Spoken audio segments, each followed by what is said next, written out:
किशन सोनपुर गांव में एक छोटा सा ढाबा चलाता था। इस काम में उसकी पत्नी कमला भी पूरा साथ देती थी। कमला और किशन दोनों मिलकर सुबह से शाम तक अपने ढाबे पर काम करते और जो पैसे बचते उनसे अगले दिन का सामान खरीदते और बाकी से घर का गुजारा करते। ऐसे ही दिन बीत रहे थे। गर्मियां आने वाली थी। गांव के पास जो और दूसरे बड़े ढाबे और होटल थे, उन सब ने अपने ढाबे और होटल में बढ़िया एयर कंडीशनर लगवा दिए थे ताकि गर्मियों में भी ग्राहकों की भीड़ लगी रहे। इस कारण अब किशन के ढाबे पर ग्राहकों ने आना बंद कर दिया। अब ज्यादातर ग्राहक दूसरे ढाबों में ही जाकर खाना खाने लगे। इस कारण किशन की आमदनी बिल्कुल ना के बराबर हो गई। कमला, अब तो ढाबे पर ग्राहकों की भीड़ लगनी बंद हो गई है। एक भी ग्राहक रोटी खाने के लिए नहीं आता। सबको इसी ढाबों में खाने की आदत हो गई है। और वैसे भी गर्मी के मौसम में कौन भला हमारे इस छोटे से पुराने ढाबे पर खाना खाएगा। सबको एसी की ठंडी हवा में खाना खाना अच्छा लगता है, पर हमारे पास तो इतने पैसे भी नहीं है कि हम बड़ा और महंगा एसी लगवा सकें। कैसे गुजारा चलेगा कमला, कुछ समझ नहीं आ रहा है। इसी बात को लेकर तो मुझे भी चिंता हो रही है। ग्राहक नहीं आते तो खाना भी रोजाना का खराब हो रहा है। हमारा तो बहुत नुकसान हो जाएगा। अब तो थोड़े से ही पैसे बचे हैं जिनसे सिर्फ एक दाल और रोटी बना सकते हैं। उसके अलावा हम कुछ नहीं बना सकते। किशन भाई, गर्मी में यहाँ बैठकर खाना बहुत मुश्किल है। आज तो मैं गलती से बैठ गया, नहीं तो अब तो मैं एसी वाले ठंडे ढाबे में ही खाना खाऊंगा। वहाँ थोड़े पैसे ज्यादा होते हैं पर आराम से खाना तो खा लेते हैं। लाओ, कितने पैसे हो गए? 50 रुपए। ये लो, और इस ढाबे का कुछ करो और साथ में एसी ढाबा करो इसे, नहीं तो कोई खाना खाने नहीं आएगा। दिन पर दिन किशन और कमला परेशान रहने लगे। अब तो इक्का दुक्का ही ग्राहक उनके ढाबे पर आता। इस कारण किशन ने सिर्फ एक दाल और रोटी बनानी शुरू कर दी, क्योंकि बाकी चीजें अगर वो बनाए तो ग्राहक नहीं आए तो खराब हो जाएंगी और फिर पैसे भी तो चाहिए। इसी कारण वो जैसे तैसे अपना ढाबा थोड़ा बहुत चला रहा था। कमला, आज बस 250 रुपए की कमाई हुई है।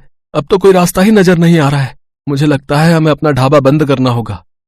किशन के ढाबे के सामने एक बहुत बड़ा ढाबा था। वहाँ ग्राहकों की भीड़ लगी रहती थी, क्योंकि इस साल ही वहाँ के मालिक रघु ने बहुत ही बढ़िया मरम्मत करवाकर ढाबे में एसी लगवा दिया था। क्या बात है किशन, आज भी तेरे ढाबे पर कोई नहीं आया? एक काम कर, ढाबे पर ताला लगा दे। अब तेरा ढाबा नहीं चलने वाला। इतनी भारी गर्मी में एसी के बिना कोई खाना खाने नहीं आएगा, और तेरे पास इतने पैसे नहीं है कि तू मेरी तरह इतना महंगा एसी लगवा सके। और मैंने एक नहीं 2-2 एसी लगवाए हैं, तब जाकर अच्छी कमाई हुई है। किशन और कमला ने सोच लिया था कि अब इस ढाबे को बंद कर देंगे। थोड़ा बहुत राशन रखा था, जिससे उन्होंने आज का ढाबे का खाना बना लिया था। कमला, ये दाल और रोटी जो बनाई है बस आज की बेच लेते हैं, कल से ताला लगा ही देंगे। कोई फायदा दिखाई नहीं दे रहा है। हाँ, मैंने जो दाल बची थी वो बना दी है, और थोड़ी बहुत तंदूर की रोटियां भी। उस दिन पूरा दिन कोई भी ग्राहक नहीं आता। दाल और तंदूर की रोटियां ऐसी ही रखी थी। कमला, मुझे लगता है अब कोई नहीं आएगा। रात के 9 बज रहे हैं, हमें घर चलना चाहिए। सामने रघु के ढाबे पर भीड़ लगी हुई है, तो भला यहाँ कौन आएगा? तभी किशन देखता है सामने रघु के ढाबे पर एक बहुत ही जरूरतमंद आदमी अपनी गर्भवती पत्नी के साथ कुछ मदद मांग रहा है। भैया, मेरी मदद करो। मेरी पत्नी की तबीयत बहुत खराब है। हम पर कुछ गुंडों ने हमला कर दिया। हमारी गाड़ी, मोबाइल, पर्स, कैश, जेवर सब लूट कर ले गए। हम शहर जा रहे थे, हमें नहीं पता कि इस रास्ते पर बदमाश हमें लूट लेंगे। ओ भाई, ये कोई खैराती धर्मशाला नहीं है जो तुम्हें मुफ्त में यहाँ रोक लूं। चलो जाओ यहाँ से। पता नहीं कहाँ से आ जाते हैं। मुझे क्या पता, कोई चोर उचक्के लुटेरे हो तुम। आजकल किसी का कोई भरोसा नहीं है। ओए छोटू, इन्हें बाहर भेज और ढाबे का शटर गिरा दे। मैं घर जा रहा हूँ। ऐसा ना कहो, मेरी पत्नी की तबीयत सचमुच बहुत खराब है। बस कुछ देर आराम करके हम चले जाएंगे। अरे सुनो तो भैया, भैया सुनो तो। सुनो जी, अब खड़ा नहीं हुआ जा रहा। मुझे बहुत प्यास लगी है, थोड़ा सा कहीं से पानी ले लो। किशन और कमला उस व्यक्ति और उसकी पत्नी को देख रहे थे। किशन दौड़कर उनके पास जाता है। भैया जी, आप चिंता मत करो, आप मेरे साथ मेरे ढाबे पर चलो। आइए बहन जी, आप मेरे साथ आइए। किशन और कमला उस व्यक्ति को और उसकी पत्नी को अपने ढाबे पर ले जाते हैं। साहब, ये दाल और रोटी आप खा लो, यहाँ कोई चिंता वाली बात नहीं है। पता नहीं, हम तो पहली बार इस रास्ते से गुजर रहे थे। जंगल का रास्ता था और पता ही नहीं चला कि कब इन बदमाशों ने हमारी गाड़ी को रोक लिया। किसी तरह से उनसे रहम की भीख मांगकर मैं अपनी पत्नी को सुरक्षित बचा कर लाया।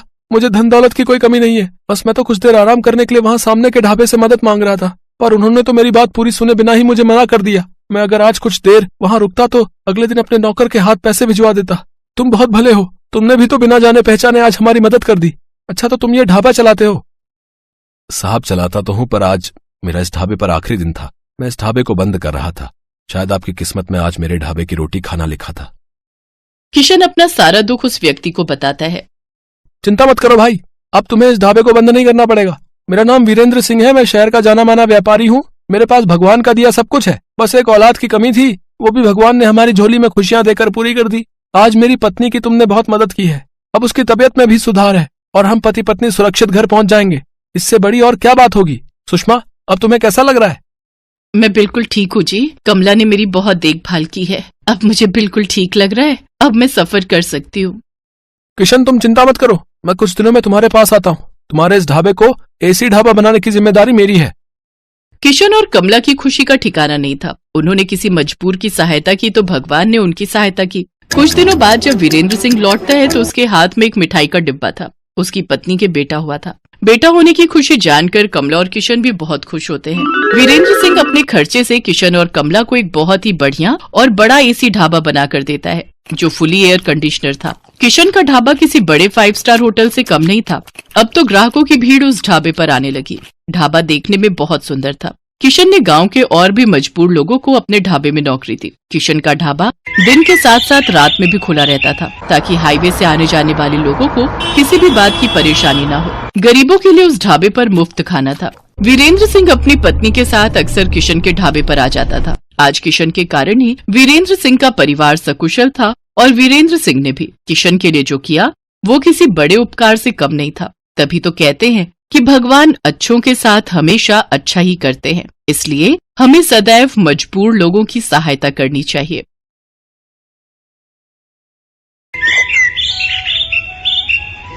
छोटू, चल बेटा जरा जल्दी कर। वो 5 नंबर वाले टेबल पर कस्टमर बहुत देर से खाने का इंतजार कर रहा है और बाहर भी लाइन बढ़ती जा रही है। इतना लेट करेंगे तो सब बगल वाले होटल में चले जाएंगे।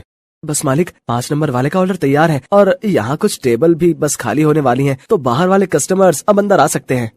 ये है सत्यभान और इसका होटल अतिथि देवो भव। जैसा इस होटल का नाम था, ठीक वैसा ही यहाँ का काम था। होटल के अंदर आने से पहले हर कस्टमर का तिलक किया जाता था और फिर बड़े ही सम्मान के साथ उसे बिठाकर खाना परोसा जाता था। इस अनोखे तरीके की वजह से ही सत्यभान का ये होटल बहुत मशहूर था और बड़ी दूर दूर से लोग यहाँ खाना खाने आते थे। होटल के खाने का बढ़िया स्वाद और यहाँ की साफ सफाई भी एक बड़ी वजह थी कि आसपास के कई होटलों और ढाबों को छोड़कर कस्टमर सत्यभान के पास ही आते थे। सर, मेरा नाम रमन है, मैं पब्लिक टाइम्स अखबार से आया हूँ, मुझे आपका इंटरव्यू करना है। अच्छा, हाँ, क्यों नहीं, आइए आइए। रुकिए, पहले मैं आपका तिलक करूंगा। हाँ, अब ठीक है, अब आप यहाँ आराम से बैठिए। छोटू, जल्दी से साहब के लिए गर्मा गर्म कचौड़ियाँ और बढ़िया चाय तो लेकर आ। हाँ तो सत्यभान जी, सबसे पहले मैं आपका पूरा होटल और यहाँ की किचन देखना चाहूंगा। वैसे सुना तो मैंने ये है कि आप किसी को भी अपनी रसोई में लेकर नहीं जाते, लेकिन मुझे तो आपके वहाँ लेकर जाना ही होगा, वरना ये इंटरव्यू अधूरा रह जाएगा। अरे बस वो बात ऐसी है कि आप तो जानते ही हैं, होटल के बिजनेस में सारा खेल खाने में इस्तेमाल होने वाले मसालों और रेसिपी का ही है, और यहाँ मैंने और मेरे साथियों ने बड़ी मेहनत से ये सब तैयार किया है। अच्छा, लेकिन आपके यहाँ जो लोग काम करते हैं, मतलब आपके साथी, अगर उनमें से किसी ने धोखा दिया तो? नहीं नहीं, ऐसा तो हो ही नहीं सकता। यहाँ जितने भी लोग मेरे लिए काम करते हैं वो सब के सब मेरे गांव से ही हैं, यानी सब मेरा परिवार है। आज तक का रिकॉर्ड है, मुझे मेरा कोई साथी छोड़कर नहीं गया।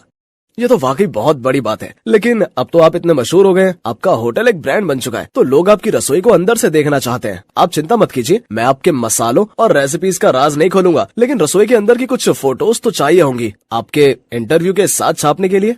सत्यभान उस पत्रकार को समझाने की कोशिश करता है, लेकिन वो खुद ही उस पत्रकार की बातों में फंस जाता है। अखबार में अपना इंटरव्यू और फोटो छपने की बात से वो बहुत खुश था और इसी खुशी में वो बह गया और उस पत्रकार को उसने अपने होटल का एक एक कोना बहुत अच्छे से दिखाया। साथ ही अपनी रसोई में ले जाकर अपने सारे तौर तरीकों और रेसिपीज का भी अनजाने में खुलासा करता गया। वो पत्रकार होटल की लगभग हर चीज की तस्वीर ले रहा था। इंटरव्यू के दौरान उसने सत्यभान से कई सवाल पूछे, जिनके जवाबों में सत्यभान के सारे सीक्रेट खुलते जा रहे थे।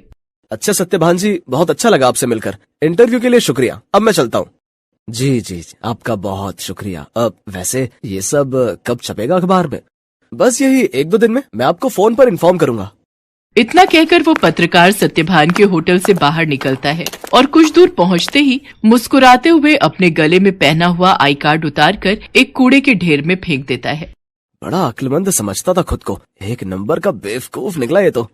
असल में ये आदमी कोई पत्रकार था ही नहीं, पास ही मौजूद एक दूसरे होटल के मालिक का रिश्तेदार था, जो पत्रकार बनकर सत्यभान के सारे सीक्रेट जानने के लिए उसके पास गया था। ये आदमी अपने मकसद में पूरी तरह से कामयाब हो चुका था। इधर सत्यभान रोज सुबह के अखबार में अपने इंटरव्यू के छपने का इंतजार कर रहा था। जा छोटू, देख तो अखबार आ गया होगा। अब तो पूरे 4 दिन हो लिए, आज तो पक्का अपनी फोटो छपी होगी।